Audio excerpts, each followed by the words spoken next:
Suzanne candidates कैसा भाई, एक वीडियो रिकॉर्ड किया था आप सभी के लिए लगभग 20 से 25 मिनट का। मतलब वीडियो ही खराब हो गया, वो वॉइस ही नहीं आई क्या, मतलब सिस्टम ही पूरा वॉइस बहुत स्लो आई थी, तो मुझे फिर से रिकॉर्ड करना पड़ा। मैं कोशिश करूंगा वो बातें बहुत शॉर्ट में कर पाऊँ, आपको समझा पाऊँ। देखो सबसे पहले बीएसएफ आपका फेज सेकंड एग्जाम होने वाला है। फेज सेकंड एग्जाम के लिए सबसे पहले फटाक से मैं चीजें बताऊंगा और आपको तैयारी कैसी करनी है वो बताऊंगा, ठीक है। तो एग्जाम्पल आप सभी के लिए, एक सेकंड रुकिएगा, मैं आपको दिखाता हूँ। ये ओपन कर लेते हैं, ओके। हाँ, सबसे पहले आपका डॉक्यूमेंटेशन होगा। डॉक्यूमेंट्स को लेकर कोई भी कंफ्यूज मत होना, आपके एडमिट कार्ड 1 से 2 दिन में आ जाएंगे। तो आप ये देखो इन्फॉर्मेटिव वीडियो है, 1.5 की स्पीड से भी देख सकते हो, 1.25 की स्पीड से भी देख सकते हो। कोई यहाँ पे मैं पढ़ा नहीं रहा, ठीक है, लेकिन बहुत सारी चीजें अभी आपको बता दूंगा। और दूसरा नंबर डिक्टेशन टेस्ट का बहुत सारी मतलब महत्वपूर्ण चीजें वो जरूर शेयर करनी है। डॉक्यूमेंट्स का अभी मत टेंशन, एक भी टेंशन मत लो, ठीक है, क्योंकि एक से अभी तो 4 दिन में आपके एडमिट कार्ड आ जाएंगे, फिर बिल्कुल क्लियर हो जाएगा क्या क्या चाहिए। दूसरा नंबर, जब एग्जाम सेंटर में जाओगे सबसे पहले आपका डॉक्यूमेंट चेक हो जाएगा थोड़ा सा, और उसके बाद आपका होगा पहला फिजिकल। फिजिकल में सबसे ज्यादा लड़के आउट होने वाले, मैं कहता हूँ 100% टोटल वैल्यू है, लगभग 40% कैंडिडेट यहाँ पे आउट हो जाएंगे, ओके। तो ये 6:30 का आपका रनिंग का टाइमिंग है, और बहुत से लड़के ये टाइमिंग नहीं कंप्लीट कर पाएंगे, क्योंकि आपको पता होगा मैंने इंडियन एयरफोर्स का रिव्यू शेयर किया, 50% कैंडिडेट नहीं कर पाते, तो यहाँ तो बहुत कम टाइम मिला। और मुझे ये पता है जो इंडियन एयरफोर्स तैयारी की तैयारी करा, तो उनमें से बहुत सारे लड़के हैं जिन्होंने फिजिक्स पे अच्छा परफॉर्म करके यहाँ पे बीएसएफ आरओआरएम का पेपर क्लियर किया, ओके। दूसरा नंबर, ये चीज आपको समझ में आ गई होगी, 40% 6:30 आगे। अब मैं कहता हूँ 60% कैंडिडेट बचे। अब 40% भाई देखो कैसे बोल सकते हो, यहाँ पे आपका रनिंग भी है। पहला नंबर तो 6:30 में रनिंग कंप्लीट करो, उसके बाद आपको 3.5 फुट का आपको जंप भी करना है, हाई जंप करना है। हाई जंप बहुत नहीं कर पाएंगे, फेल हो जाएंगे। तो ज्यादा मोटे होंगे वो हाइट में गिर पड़ेंगे, मतलब कि नहीं उछल पाएंगे। तो ये चीज अपने दिमाग में रखना। आरओआरएम बस physical, first priority is pure physical, ठीक है। मैं क्या आपको डिक्टेशन का तो सब कुछ बताऊंगा, ये डिक्टेशन प्रिपरेशन भी कराएंगे, लेकिन उससे पहले आपको बता दूं फिजिकल मैंडेटरी है, नहीं कर पाओगे बाहर हो जाओगे, आपको अगला स्टेज भी करने को नहीं मिलेगा, ठीक है। नेक्स्ट स्टेप की ओर यहाँ पे बढ़ते हैं, तो ये आपको समझ में आ गया होगा ना। आगे बढ़ते हैं, ठीक है। तो फिजिकल को मैं ऑलरेडी बता चुका हूँ क्या क्या होगा, तो चैनल पे आप देख सकते हो, टेलीग्राम पे ऑलरेडी पीडीएफ भी मैंने प्रोवाइड कराई थी। अगर नहीं हो जो भी तो मैं आपको टेलीग्राम दिखा देता हूँ, रुकिएगा। ये अपना ऑनलाइन एजुकेशन के नाम से टेलीग्राम चैनल, ये देख सकते हो। ये तो जो भी नहीं जुड़े जुड़ जाइएगा, यहाँ पे मैं आपको सारा का सारा अपडेट करता रहता हूँ, ऑलरेडी बताता रहता हूँ कैसा क्या होता है, ठीक है। ये देख सकते हो, लिंक मैं इसका डिस्क्रिप्शन बॉक्स में दे दूंगा, सेम टू सेम यही है, और कहीं मत भटकना। आगे चलते हैं। तो जैसे ही आप फिजिकल क्लियर करोगे, नेक्स्ट आपका टास्क होगा पैराग्राफ, उसी दिन, ठीक। पैराग्राफ में कोई भी फेल नहीं होगा, मेरे अकॉर्डिंग मैं कहता हूँ 100 में से 5 लड़के की बात नहीं करते, नहीं तो 95 पास हो जाएंगे।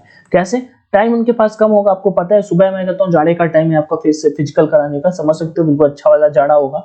हाँ, तो वहां पे आपको 6 बजे कम से कम रिपोर्ट कराएंगे, 7 बजे रनिंग, 11 तक बच जाएंगे सब कंप्लीट कराते हुए प्रोसेस। और फिर नेक्स्ट आपका ये होगा पैराग्राफ। तो अगर वो मैं कहता हूँ हर एक लड़का, मैं कहता हूँ एक दिन में 350 रिपोर्टिंग करते हैं, 100 लड़के रनिंग में बाहर हो गए, 250 बचेंगे, 250 पैराग्राफ रीडिंग होगा। हर एक लड़के के लिए 1 मिनट भी नहीं लेंगे, क्योंकि अगर 1 मिनट भी लिया ना तो 4×6=24, 4 घंटे इसी में लग जाएंगे, 12×4=16, मतलब कि 4 बज जाएंगे शाम के यही करने में। तो यहाँ पे इतना टाइम आपका नहीं लगने वाला, ठीक है। पैराग्राफ के लिए मैं बताऊं 1 से 2 लाइन पढ़ाते हैं, ठीक है, मैंने पता किया अच्छे से, 1 से 2 लाइन पढ़ाते हैं आपको। इंग्लिश वाले में पढ़ाया जाता है तो वो बिल्कुल सिंपल होता है, सब पढ़ लेते हैं, कोई भी नहीं फेल होता है पैराग्राफ। तो पैराग्राफ का कोई भी टेंशन बिल्कुल भी मत लेना, रुकिएगा कैंडिडेट, ठीक है। तो पैराग्राफ की टेंशन मत लीजिएगा। नेक्स्ट बढ़ते हैं, यहाँ पे पैराग्राफ आपको समझ में आ गया। उसके बाद जस्ट बाद अभी आपको एक डेमो दूंगा, ठीक है, रुकिएगा, मतलब छोड़ के मत जाना। फिर आपको होगा डिक्टेशन टेस्ट। डिक्टेशन टेस्ट में आपको कुछ अब सभी ऐसे बैठे होंगे कुछ कुछ दूरी में, सर आपके सामने होंगे यहाँ पे, और आपको कुछ लाइनें बोली जाएंगी, कुछ लाइनें के 100 वर्ड आपको बोले जाएंगे, और 100 वर्ड में कुछ मीनिंग कठिन होंगी, कुछ मीनिंग इजी होंगी, ठीक है। जैसे कि ये वाला एक पैसेज मैंने यहाँ पे ऐड किया है, फेवरेट की मीनिंग अच्छी है यहाँ पे, कैंडिडेट्स की मीनिंग अच्छी है यहाँ पे, डिसीजन अच्छी मीनिंग है, इंस्टिक्ट अच्छी मीनिंग है, ओके। नॉलेजेबल, अगर आपने मेरे तीनों वोकैब्स के वीडियो देखे होंगे तो आप इस मीनिंग को ऐसे ही कर दोगे। मैंने क्या कौन सी ट्रिक से याद कराई, अन आपको प्लस करना है, नॉलेज आपको अलग करना है, KNOWLEDGE, और एबल आपको अलग करना है, आप इजीली इस मीनिंग को कर पाओगे, ठीक है। कैलेंडर की बहुत लोग मीनिंग गलत कर देते हैं, मैंने बोला था ना कैलेंडर में DA आता है, CALENDAR, कैलेंडर, काम खत्म, गलती नहीं होगी। ऐसे तो वोकैब्स आपको अच्छी करनी है, क्योंकि अगर आपने एक भी मीनिंग में गलती की ना, वेरियस की स्पेलिंग VARI वो US ये लिखा है, VARIOUS, आपने यहाँ पे गलती से भी यू मिस कर दिया, ठीक है, तो आपको 0.5 मार्क गया। और आपको 38% तो पास होने के लिए जनरल कैटेगरी से लाने ही हैं। आरएम वालों का तो कट ऑफ मान लो बन गया है, उनका 200 मार्क्स में कट ऑफ बन जाएगा, उनके 120 जिसके हैं 120 130 तक वो कहीं ना कहीं सेव ही हो जाएंगे, हाँ, क्योंकि अभी फिजिकल में बहुत बाहर होंगे। लेकिन आरएम वालों के लिए अभी मौका है, जिनके थोड़े से कम नंबर है ना, वो डिक्टेशन टेस्ट में अच्छी से मेहनत करके वो कैप्स पे कमांड करना पड़ेगा, क्योंकि वो कैप्स में कमांड नहीं करोगे तो आपको हमेशा लर्न दिस फ्रॉम टू नहीं मिलेगा। आपको जहां पे इंप्रेशंस मिली तो आप सिंगल एस लगाए, आपका 0.5 गया, और अगर पूरा वर्ड किया तो 1 नंबर कट जाएगा। समझ रहे हो ना, 100 वर्ड में आपको मान लो पर वर्ड आपका 0.5 मिल रहा है, तो 0.5 जा रहा है केवल एक लेटर का। एक लेटर अगर आप गलती कर रहे हो, अगर पॉलिटिकली में आप सिंगल एल गलत कर दोगे तो 0.5 मार्क आपका कट हो जाएगा। तो ये दिमाग में अपने बनाए रखना, ठीक है। ऐसे अभी भैया प्रैक्टिस कैसे करें, सबसे बड़ा डाउट आ रहा है भैया प्रैक्टिस कैसे करें। चलो मैं बता देता हूँ, एक सेकंड रुकिएगा, ठीक है। प्रैक्टिस करने के लिए क्या करो, देखो अगर आपके पैराग्राफ को तो सबसे इजी है। दूसरा नंबर, आपका अगर कोई भाई है उससे बोलो भाई ये पैराग्राफ बोल दो यार 2 मिनट में, मम्मी से बोल दो, पापा से बोल दो, या फिर आपका कोई दोस्त है लाइब्रेरी में हो तो आप उससे बोल दो कि भाई ये पैराग्राफ बोलो, आप प्रैक्टिस कर सकते हो इस तरह से। दूसरा नंबर, अगर ऐसा कोई भी नहीं है तो अपना फोन जिंदाबाद, कैसे, फोन रखो सामने और उसमें रिकॉर्डिंग करो इसी का, तो एक तो पैराग्राफ रीडिंग हो जाएगा, थोड़ा सा धीरे बोलना। दूसरा नंबर, उसे बंद कर दो, पैराग्राफ रीडिंग हुआ, इस पैसेज को यहाँ पे बंद कर दो। अब उठाओ अपने कॉपी पेन, फोन वाला रिकॉर्डिंग ऑन करके रखो बगल में सामने, और बस लिखना शुरू करो, ठीक है। लिखना थोड़ा राइटिंग जल्दी जल्दी, अपने फोन में वो चीज 5 मिनट में लिख दी होगी, लेकिन उधर आपको टाइम मिलेगा, थोड़ा जल्दी जल्दी लिखना, क्योंकि आप राइटिंग पे काम नहीं कर रहे हो, तब आप काम किस पे कर रहे हो, पॉलिटिकली सही लिखने पे, ठीक है, पॉलिटिकली सही लिखने पे। अब आप अगर पॉलिटिकली मीनिंग याद करोगे थोड़ा सा डिफिकल्ट लगता है, ठीक है। आप पॉलिटिकल याद करो, पहले पॉलिटिकल याद करो, ठीक है, POLITI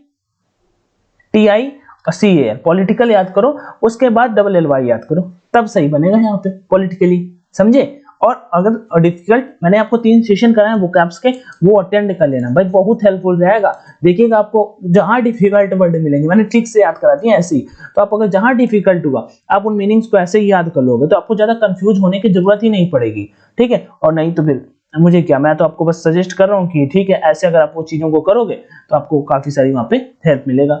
बाकी और भी आप सभी का अगर कोई डाउट आ रहा है तो कमेंट में जरूर बताइएगा, मैं आपको ये ट्रिक्स बता रहा हूँ, आप फॉलो करोगे। जैसे इंप्रेशन की मीनिंग हो गई, ठीक है, अननॉलेजेबल की मीनिंग हो गई, ये कैंडिडेट गलती कर देंगे, तो आप अगर इनकी इन मीनिंग्स को, कैप्स को याद करोगे तो आप इतना गलती करोगे ही नहीं हो। गलती नहीं करोगे तो आप डेफिनेटली दूसरे से आगे निकल जाओगे।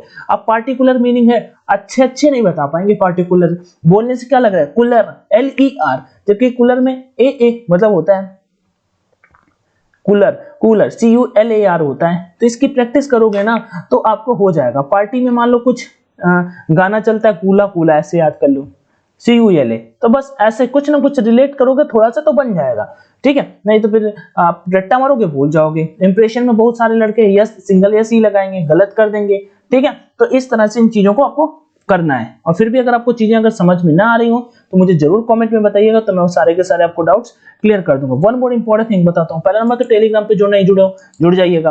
दूसरा नंबर, अगर आप सभी प्रिपरेशन करो एयरफोर्स नेवी एग्जाम की, तो परीक्षा एप्लीकेशन पे आप सभी के लिए exam relevant mock test available है, ठीक है। तो जरूर लगाइएगा, क्योंकि एग्जाम से पहले नहीं तो एग्जाम में बैठे सोचते रहोगे। BSF का आप सभी ने लगाया होगा, उसका फायदा पेपर में मिला होगा, तो वो चीज जरूर करिएगा। तो सबसे पहले करने के लिए परीक्षा एप्लीकेशन मतलब कर लेना, और टेस्ट सेक्शन पे आ जाना। यहाँ पे ये देखो टेस्ट सेक्शन पे हम आ गए, फोन में नीचे होता है टेस्ट का ऑप्शन, और ये देखो जो न्यू टेस्ट आई है ना, इस पे आप बाय करिएगा, नहीं तो आप ये वाले भी कर सकते हो, सब बेहतर है। मैंने कुछ बाय करके चेक किए थे। तो ये अनलॉक नाउ पे क्लिक करता हूँ, कोड का ऑप्शन आ रहा है, ऑनलाइन D50 फिल कर देता हूँ, इसका स्क्रीनशॉट निकाल लो, तभी तो 349 से 150 75 होगा, 175, और बाई नाउ पे क्लिक करके आप बाई करके अपनी रैंकिंग देख सकते हो, आपसे कितने लड़के आएंगे, मतलब खुद का एनालिसिस कर सकते हो। बाकी कोई क्वेरी है तो जरूर कमेंट में बताइएगा। वीडियो को दोस्तों के साथ में शेयर करिएगा, जो चीजें मैंने बताई वो चीजों फॉलो करिएगा, डेफिनेटली आपको बहुत सारी हेल्प मिलेगी, ठीक है। कंपटीशन कम है, ठीक है, बहुत सारे लड़के इसमें फेल हो जाएंगे, तो आपको उन सब चीजों से आगे निकलना है। बाकी कोई डाउट है, क्वेरी है तो कमेंट में जरूर करिएगा। बाकी वीडियो देखने के लिए थैंक यू सो मच आप सभी का। Jai Hind, all the best, take care everyone, thank you.